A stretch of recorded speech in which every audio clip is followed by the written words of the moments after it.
Building the strengths that we need for change requires, first of all, I would argue, a political fusion among progressives.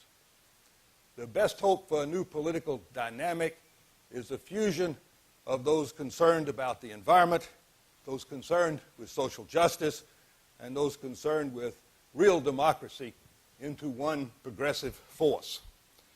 A unified agenda of this fusion group would embrace a profound commitment to social justice and to environmental protection, a sustained challenge to consumerism and commercialism and the lifestyles they offer, a healthy skepticism of growth mania, and a redefinition of what society should be striving to grow, a challenge to corporate dominance, and a redefinition of the corporation and its goals, and a commitment to an array of major pro-democracy reforms.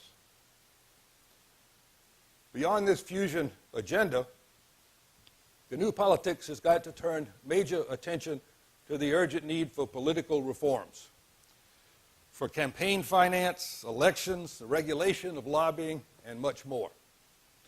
A number of groups, Common Cause, Americans for Campaign Reform, and others have developed a powerful case for clean and fair elections through public financing, a case now much stronger even thanks to the Supreme Court decision in Citizens United. Successful political reform will also depend on addressing issues of social justice. Some of you may be familiar with our senior political scientist, Bob Dahl.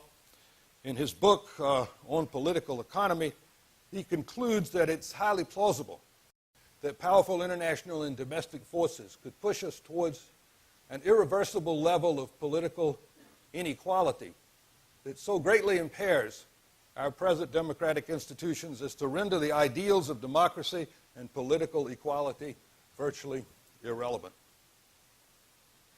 We are seeing today the emergence of a vicious cycle.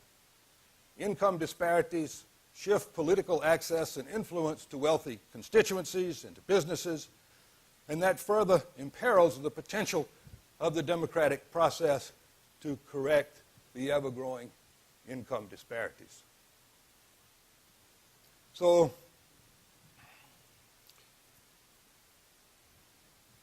if the first watchword of the new politics is progressive fusion, with an agenda that embraces all of these causes, the second is to get political. The lawyering and lobbying on which we have concentrated so heavily has now got to give way to the building of a mighty force in electoral politics.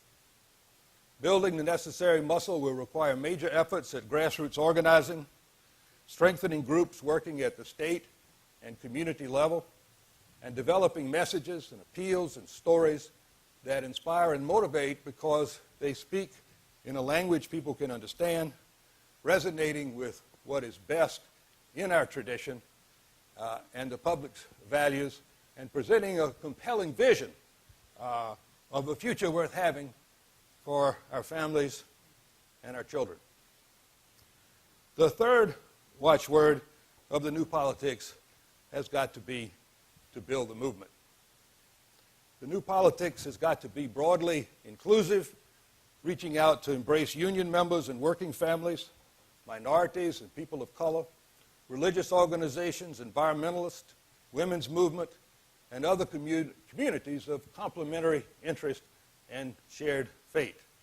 And together, we've got to build a powerful citizens' movement for change. The final watchword of the new politics is akin to what Ben was talking about last night, and that is to challenge the reigning mythology. A great many Americans remain enthralled today by this reigning mythology, which is now deeply embedded in the national consciousness. GDP growth is an unalloyed good. Big government is bad. Government regulation and other interference in the economy, if we're going to allow any of it, has got to meet the test of economic benefit. America is a land of economic opportunity, consumer sovereignty. The poor are poor because they deserve to be. We are well on our way to solving our environmental problems. America is the most democratic nation on earth, and also the most generous, with the best health care.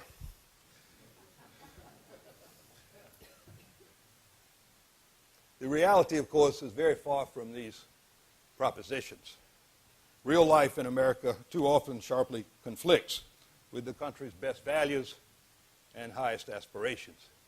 And it's important that this mythology be dethroned and that accurate information about actual conditions and trends be made available to an ever wider audience. Well, these are difficult things to contemplate. They're not going to happen easily or quickly, but we might ask, in conclusion, what circumstances could make these transformational changes possible? Well, first, a decline in legitimacy of the system as it fails to deliver social and environmental well-being, together with a mounting sense of imminent crisis and loss. Both of these occurring at a time of wise leadership and accompanied by the articulation of a new narrative or story, and by the appearance across the landscape of new and appropriate models. Where all these two come together, real change, I believe, would be possible.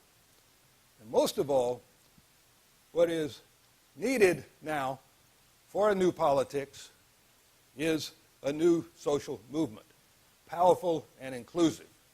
And the best hope we have for such a new political dynamic is the fusion of those concerned about environment and social justice and political democracy into one progressive force. We are all communities of shared fate. We rise and fall together, so we had better get together. Thank you very much.